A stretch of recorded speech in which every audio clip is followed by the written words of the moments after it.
दोस्तों आज हम बैठे हुए हैं Hyundai क्रेटा के अंदर, जो कि है विश्वजीत भाई की। Hello guys. आज इनसे हम इनका एक्सपीरियंस जानेंगे कि भाई इनकी क्रेटा कैसी चल रही है, कब इन्होंने ली थी, क्यों खरीदी थी, ये डीजल गाड़ी है। तो सारे क्वेश्चंस के आंसर लेते हैं करके। सबसे पहले तो कब आपने गाड़ी ली थी विश्वजीत भाई? मैंने लास्ट ईयर 1 मई को ली थी 2023 में। तो ऑलमोस्ट ये 1 मई को मेरा 1 साल कंप्लीट हो जाएगा। तो मैंने ऑलमोस्ट 13,000 किलोमीटर अब तक चला लिए अपनी क्रेटा। ओके, 13,000 किलोमीटर चला लिया आपने। इसमें आपने कोई लंबे टूर वगैरह किए हैं? जी हाँ, मैंने लंबे टूर किया है इसमें। 4,000 किलोमीटर का 5 to 6 डेज का मेरा ट्रिप था, जहाँ मैं मतलब ऊटी कुर्ग से कन्याकुमारी तक गया था और कन्याकुमारी से राम सेतु होके बैंगलोर होते हुए रिटर्न आया।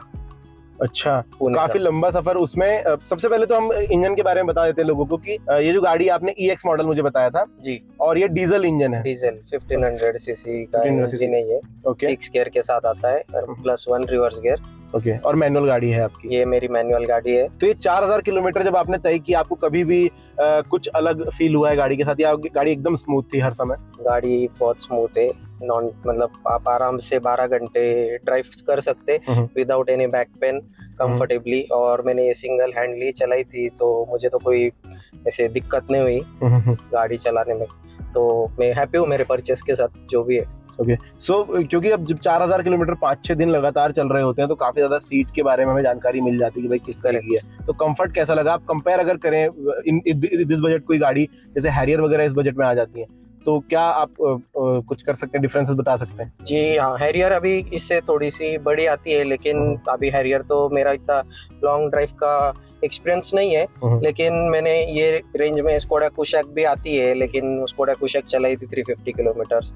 तो उसमें उतना power and all of Volkswagen में मुझे फील नहीं हुआ जो क्रेटा में फील हुआ।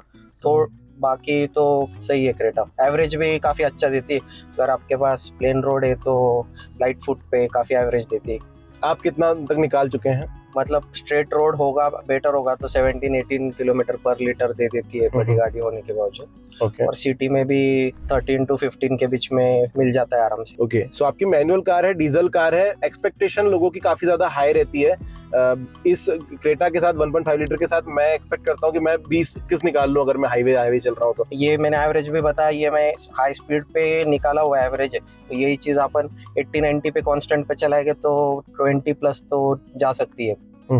अच्छा, मैंने आपसे एक क्वेश्चन मुझे ये पूछना था कि क्रेटा क्यों ली, तो आपने उसका आंसर दे दिया ऑलरेडी कि भाई कुशाक वगैरह चलाई आपने, उतना मजा नहीं आया है, जो थोड़ी सी ओवर बजट भी हो जाती है, कह सकते हैं, बड़ी भी है। साइज में भी काफी बड़ी के हिसाब से थोड़ी बड़ी हो जाती है। एरिया भी अच्छी है, बट उतना सिटी में फिर पार्किंग ढूंढो, ये सब सभी मेरे ऑप्शंस थे उस हिसाब से सोच के। ओके, लेकिन दूसरा जो क्वेश्चन मेरा था कि भाई आपने डीजल ही क्यों चूज करी थी? क्योंकि अभी जो है बहुत सारे नॉर्म्स आ रहे हैं और गवर्नमेंट खुद बोल रही 2027 तक हम बंद कर देंगे डीजल इंजन वगैरह वगैरह वगैरह। तो आपने पिछले साल गाड़ी ली, तो कैसे आपने डीजल का चुना कि भाई हाँ अगले 4-5 साल ही है फिर भी मैं डीजल लेता हूँ? तो अभी जैसे डीजल इंजन गवर्नमेंट ने नॉर्म्स निकाले, तो वो पुराने डीजल इंजन बैन कर रहे हैं अभी। जैसे बड़ी बड़ी कंपनियों ने ना डीजल इंजन में यूरिया निकाल दिया है कि वो इमिशन कम करता है। तो तो आपने देखा होगा पेट्रोल पंप पे भी यूरिया के टैंक होते हैं। बहुत लोगों को पता नहीं यूरिया किस चीज के लिए टैंक्स ओपन हुए। तो ये डीजल इंजन के लिए यूरिया ओपन हुआ है, तो उसका भी आपको इसमें दिखता है कि कितना यूरिया फील्ड है अपना। तो ये आप देख सकते हैं यूरिया का लेवल है ये। तो मेरे 1 साल में ऑलमोस्ट 70 to 80% अभी भी फील्ड है। तो इसका भी ऐसे कॉन्स्टेंटली चेंज करने का कुछ ये नहीं है। और डीजल इंजन लेने का यही था। Diesel engine obviously petrol engine से महंगा आता है। पेट्रोल इंजन आप यही वर्जन लेने जाओगे तो 2 लाख से सस्ता मिलेगा, लेकिन फिर 2 लाख से सस्ता मिलता है बट एवरेज कम आता है उसमें। तो यही आई गेस पेट्रोल का क्रेटा मेरे फ्रेंड्स के पास है, वो 10 के आसपास ही एवरेज निकाल पाते हैं, जाके अपन ऑलमोस्ट डबल फिगर में एवरेज है डीजल का। तो बाकी सब ये भी चीज़ें थी। और पेट्रोल का कैसे, जिसका ड्राइव कम होगा उसके लिए पेट्रोल अफोर्डेबल की सिटी में जाना। तो मेरे को लॉन्ग ट्रिप्स का शौक है, तो लॉन्ग ट्रिप्स का सब बजट के हिसाब से मैंने डीजल ली कि वन टाइम 2 लाख ज़्यादा पे करे हुए चलेंगे, बट जो डे टू डे लाइफ में डीजल लगेगा वो कम भी लगेगा। तो ये बहुत अच्छा आपका डिसीजन रहा है, क्योंकि अगर 27 तक होता भी है कुछ, तो उसके बाद भी कुछ समय तो सरकार देने ही वाली है कि भाई आपके पास गाड़ी है, तो क्योंकि अभी बिक रही है, यस जितनी है तो वो तो चलेंगी। यस यस, तो वो ये- 27 तक, मतलब वो जैसे मैंने बोला, वो ओल्ड इंजन जिनमें यूरिया नहीं था उनके लिए वो नॉर्म्स निकाले जो BS3 BS4 में थे। अभी तो अपन BS6 में, तो और कंपनी फुल फ्लेज में बेच रही है डीजल इंजन, तो 27 तक तो diesel engine, new diesel engine को तो कोई दिक्कत नहीं है। बट एक चीज जो होगी विश्वजीत भाई, देखिए जैसे आपने ये सारा एक्सप्लेन किया, बहुत अच्छी बात है कि आपने सोच समझ के फैसला लिया, बट फिर भी रीसेल का जो है प्रॉब्लम होता है 27 के बाद, क्योंकि लोगों के मन में चीजें बैठ जाएगी तो रीसेल वैल्यू काफी घटने वाली है। क्या आपने इसके बारे में सोचा था? जी नहीं, रीसेल का मेरे पॉइंट ऑफ व्यू नहीं था, मतलब खुद ही चला के रखने का ही पॉइंट ऑफ व्यू है, तो रीसेल का मैंने सोचा नहीं कभी। तो अगर कोई अगली गाड़ी होगी तो सेकेंडरी व्हीकल होगा, या फिर वो प्राइमरी या सेकेंडरी हो जाएगा, बट इसको नहीं निकालना है। ये इसको नहीं निकालना है। तो ये भी एक अच्छी बात है कि भाई आपने रीसेल का कह सकते हैं आपने सोचा नहीं, बट सोच समझ के फैसला था कि मुझे बेचना ही नहीं है। बेचना ही नहीं है, तो फिर सोचा ही नहीं रीसेल का।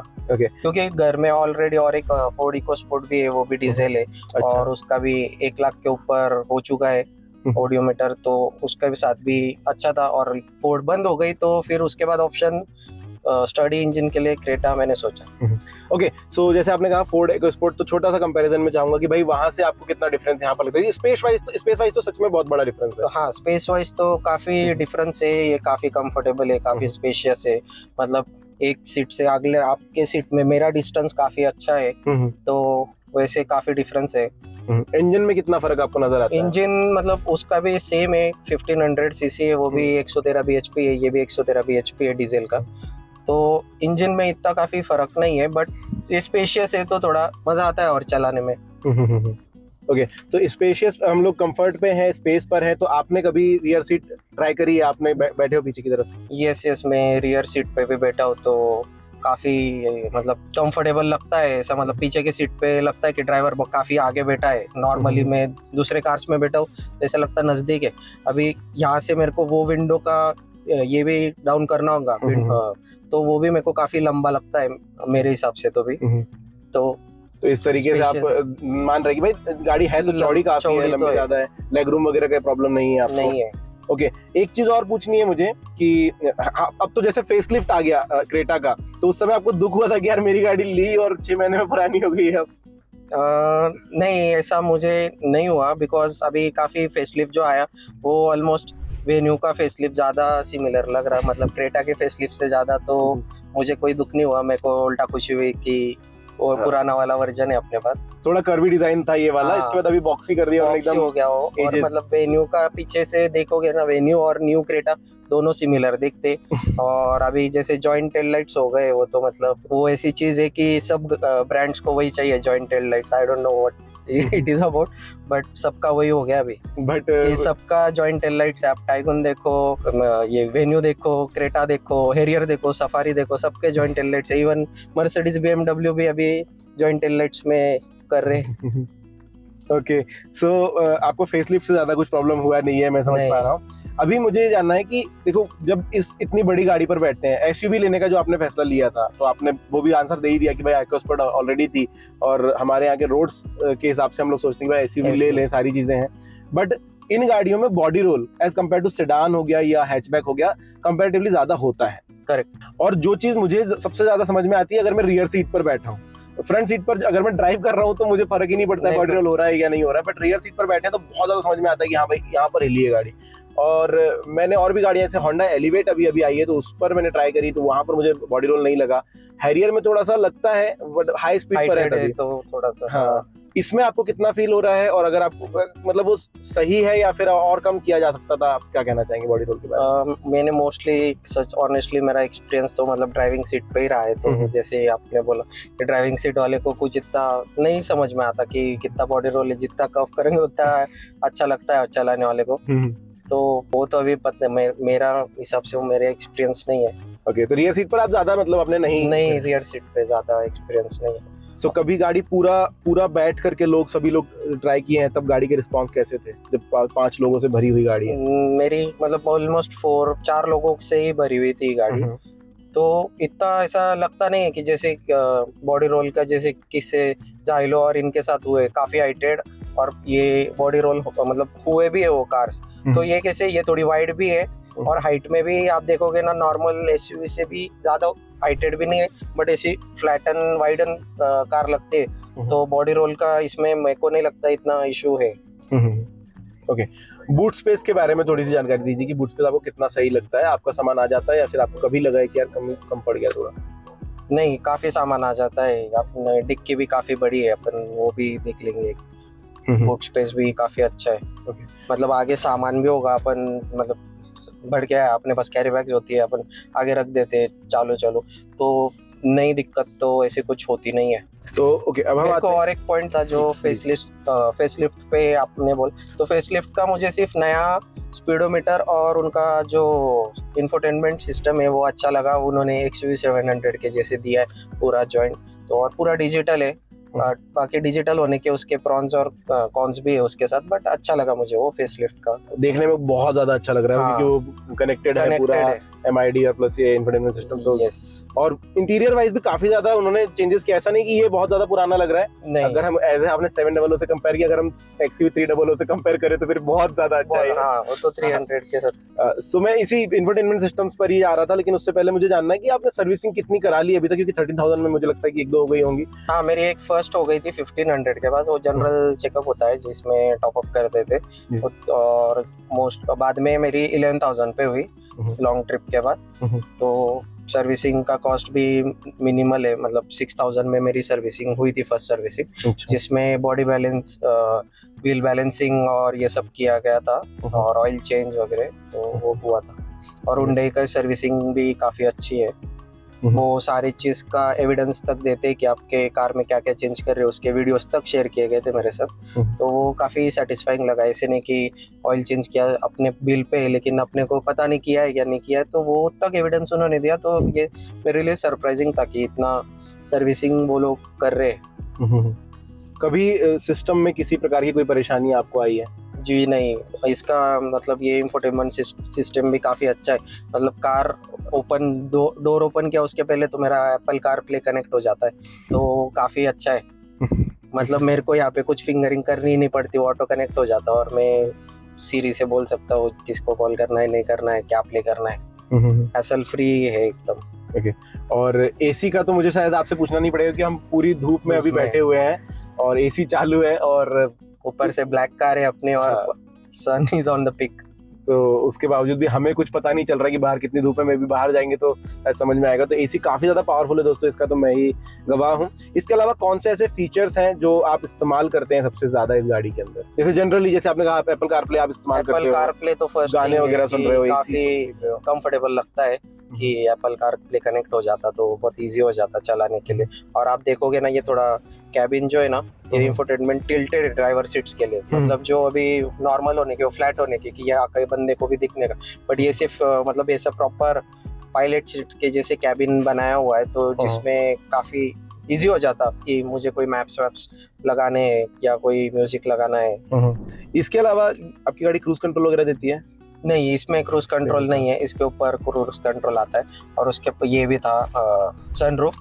तो मैंने नहीं लिया सनरूफ बिकॉज हमारे यहाँ पे मतलब काफी धूप वगैरह होती है। ओके, विश्वजीत भाई, अगर आप इसके टॉप एंड वेरिएंट पे जाते हैं या फिर अभी जो न्यूअर वर्जन्स आ रहे हैं उसमें हम लोग देखते हैं कि भाई वेंटिलेटेड सीट्स मिल जाती हैं, आपको वायरलेस चार्जर मिल जाता है, तो वो चीज़ आपको नहीं लगती कि यार मेरी गाड़ी में होता तो थोड़ा अच्छा हो जाता? सच बोलूँ तो इन सब चीज़ों का जरूरत नहीं पड़ी ये, मतलब क्योंकि सच बोलूँ तो इंफोटेनमेंट है, साउंड सिस्टम अच्छा है, गाड़ी में इंजन अच्छा है, पावर विंडोज है, ये सब मिल जाता है, तो आई गेस इनफ है। वेंटिलेटेड सीट्स की मुझे ज़रूरत नहीं लगी।